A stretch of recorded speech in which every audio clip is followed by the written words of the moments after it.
नमस्कार शिक्षक मित्र, युडाइस प्लस मध्ये विद्यार्थी ड्रॉप बॉक्स मध्ये कसा टाकावा। जो विद्यार्थी ऑलरेडी आपल्या शाळेतून टीसी घेऊन गेला आहे त्या विद्यार्थ्याला ड्रॉप बॉक्स मध्ये कसा टाकावा याविषयीचा हा मार्गदर्शन व्हिडिओ। आपण नवीन असाल तर चॅनल सबस्क्राइब करा, लाईक करा, शेअर करा। पण शोधून घ्यायचा आहे। या ठिकाणी आपण एक विद्यार्थ्याचा पिन नंबर घेतलेला आहे, तो आपण नंबर टाकत आहोत 22 14। आपण नंबर टाकून घेतलेला आहे।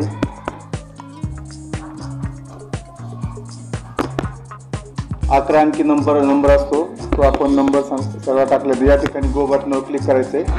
आपल्याला जो विद्यार्थी ड्रॉप बॉक्स मध्ये सोडायचा आहे त्या विद्यार्थ्याचं नाव आपल्या स्क्रीनवर दिसत आहे। मग आपण खाली आल्यानंतर या ठिकाणी left school already with TC, जो विद्यार्थी आधीच आपल्या शाळेतून दाखला घेऊन गेला आहे दुसऱ्या शाळेत गेला आहे, आपण त्याला ड्रॉप बॉक्स मध्ये टाकायचं आहे। म्हणून याच्यावर आपण टच करायचे। या ठिकाणी आपल्याला आपल्या स्क्रीनवर मेसेज येतो का, are you sure to initiate the TC, left school already with TC process. विद्यार्थ्याचं नाव येते, विद्यार्थ्याची इयत्ता येते आणि विद्यार्थ्याचं शिक्षण येते। या ठिकाणी आपण खात्री करून मगच विद्यार्थ्यांना दुसऱ्या शाळेमध्ये ड्रॉप बॉक्स मध्ये पाठवायचे। कन्फर्म केलेलं आहे आपण। कन्फर्म केल्यानंतर आपल्याला आपल्या स्क्रीनवर आता दिसत आहे student left school with TC, आणि या ठिकाणी शाळा सोडल्याची जी तारीख आहे, ज्या दिवशी तो दाखला घेऊन गेला ती तारीख आपण शोधायची। ती तारीख आपल्याला भेटल्यानंतर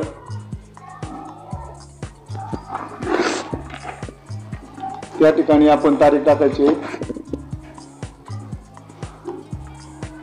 उदाहरणार्थ 19 जुलैला गेलेला आहे, तो आपण या ठिकाणी टाकलेला आहे 19/7/2024 ही तारीख आपण टाकली आहे। त्यानंतर खालच्या बाजूला आपल्याला रिमार्क लिहून घ्यायचा आहे, लेफ्ट टीसी टू अनदर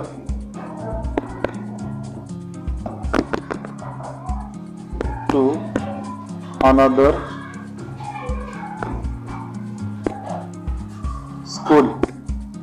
नंतर आपल्याला कॅप्चा समोर दिसला आहे, तो रेड मधला कॅप्चा टाकायचा आहे। आपण कॅप्चा टाकून घेत आहोत। त्या ठिकाणी 9 छोटे स्मॉल लेटर मध्ये जे लिपी असेल ती टाकायची।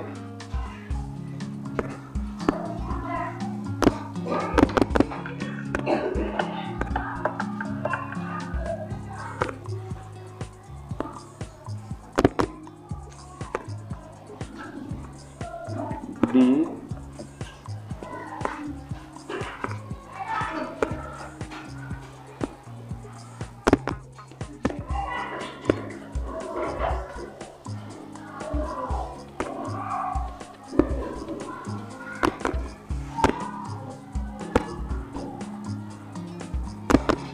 नऊ D 2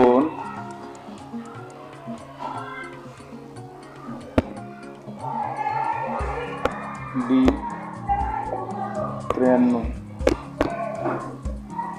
अशा प्रकारे आपण कॅप्चा टाकला आहे। आता आपल्याला सबमिट या बटनावर क्लिक करायचं आहे। सबमिट केल्यानंतर आपल्या स्क्रीनवर पुन्हा असे दिसेल की are you sure you want to TC this student, जेणेकरून तो दुसऱ्या शाळेमध्ये त्याला ड्रॉप बॉक्स मधून अटॅच करता येईल। तर आपण कन्फर्म करायचं आहे। तर आपण पाहू शकता student has successfully left the school with a TC and move to drop box. असा मेसेज नंतर आपण ओके बटनावर पूर्ण करायचं आहे। अशा प्रकारे आपण त्या विद्यार्थ्याला ड्रॉप बॉक्स मध्ये प्रोसेस पूर्ण झाली आहे। आपण हा व्हिडिओ पाहिला असेल, आपला व्हिडिओ आवडला असेल तर लाईक करा। आपण आपल्या चॅनलवर नवीन असाल तर लाईक करा।